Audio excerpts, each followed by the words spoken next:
Si Renz Abondo nga ay kasalukuyan naglalaro sa Korea mga tol, at ngayon nga ay maraming humahanga kay Renz Abondo, hindi lang ang mga Pinoy kahit pati na rin ang mga Korean netizen na nanonood sa laro ng anyang KGC at humahanga sa angking kagalingan ni Renz Abondo sa paglalaro ng basketball mga tol.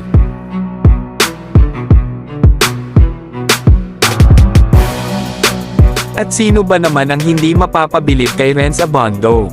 Sa mga halimaw na rebound, at mala Ja Morant na vertical jump at LeBron James na salpakan sa ring ay tiyak akong mapapawaw ka na lang sa kanyang moves. At kilala na nga rin si Renz Abondo sa Korean Basketball League mga tol, at umukit na nga ng pangalan si Renz Abondo sa Korean Basketball nang maitanghal itong KBL 2023 Slam Dunk Champion.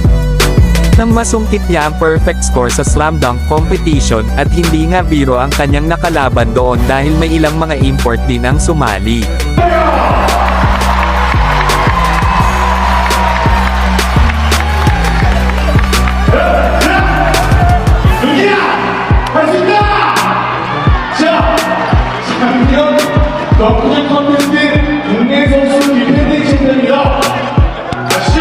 Hindi rin natin makakaila na may ilan nga sa kanila ay biniyayaan ng athleticism katulad ni Renz Abondo.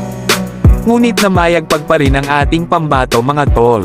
At pinakitaan nga ito ni Renz Abondo ng acrobatic slam dunks na talaga namang nagpamangha sa mga manunood sa Korea, at ang ilang mga fans ay napatili sa kanyang ipinakita.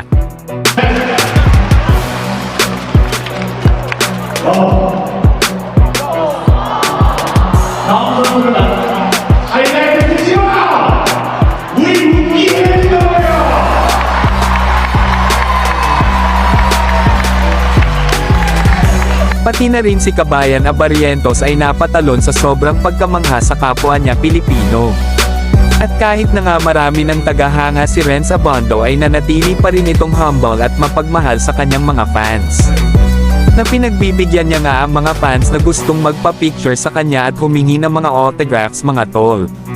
Kaya talagang bilib ako dito kay Kabayan Renz Abondo dahil sobrang humble at marespeto. And if you like this video mga tol, ay huwag nyo namang kalimutan na mag-subscribe for more basketball videos na tulad nito. Maraming salamat.